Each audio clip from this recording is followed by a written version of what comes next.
Alain, propos d'un Normand. Le droit de tuer. Toujours au sujet de la peine de mort.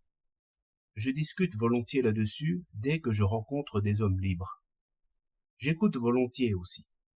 Ce n'est pas que je manque d'opinion là-dessus, j'en aurais plutôt trop. Et elles se battent comme des rats dans une ratière. Voici donc les propos que j'entendis hier. Je ne vois pas, dit l'un, où la société prend le droit de tuer, alors qu'elle ne l'accorde point aux assassins. Voilà un homme qui en tue un autre. Cela n'est pas permis. Cela est contraire à la morale, à l'ordre, à tout ce que vous voudrez de respectable. Je l'accorde. Bon.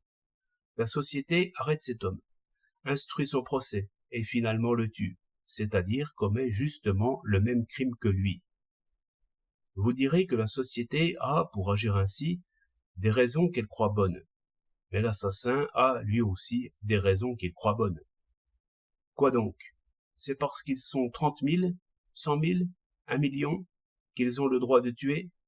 Si une foule d'hommes s'entend pour faire le mal devient donc bien? Un autre répondit. Vous demandez où sont les fondements du droit. Ma foi, je n'en sais rien. Cela est un peu trop abstrait pour moi. Vous pourriez aussi bien demander de quel droit on emprisonne, de quel droit on lève des impôts, de quel droit on appelle les conscrits à la caserne.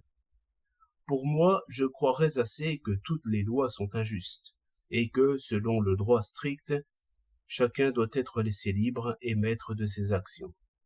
Voilà l'état idéal, c'est entendu. Maintenant, quand un homme viole mon droit, par exemple quand il essaie de m'enchaîner ou de me tuer, alors naît une espèce de droit bâtard, qui est en quelque sorte le droit de défendre mes droits. Vous ne niez pas, je pense, ce droit-là.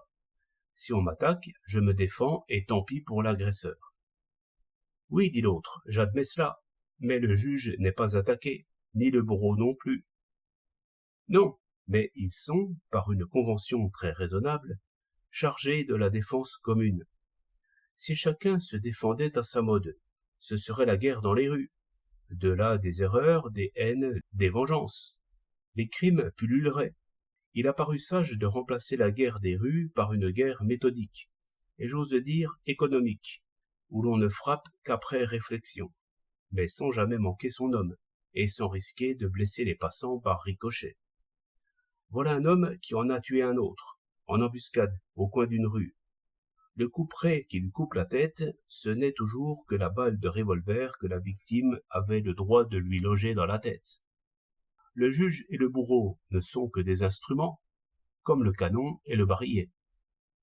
25 novembre 1908.